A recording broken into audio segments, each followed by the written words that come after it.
So, good morning mga Lodi. So, dito po tayo ngayon sa Kadayunan, Marawi City para mag-install po ng Starlink dito sa bahay na to. So, dito po namin nilalagay ang Starlink sa bubong gamit po ang tow truck. Nasa taas na po tayo. Ayan.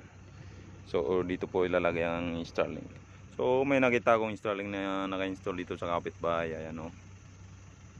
So, isa pa doon sa bubong na yon. So dito na po tayo sa taas ng bubong. So siguro dito tayo maglalagay ng Starlink. So nilagay ko po ang kanyang cable. So ayan po ang pagkalagay. So ganito po. May ano po yan, guide. Ayan po yung guide nya kung saan yung ito.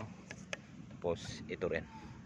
Doon nyo itatapat yung butas ng kung saan nilagay ang kanyang cable. So ayan, tutunog yan para mag-lock. Ayan. So yun na yan. Resto, pag plug po yan, automatic ikot yan at saka mag-scan ng internet sa kalawakan.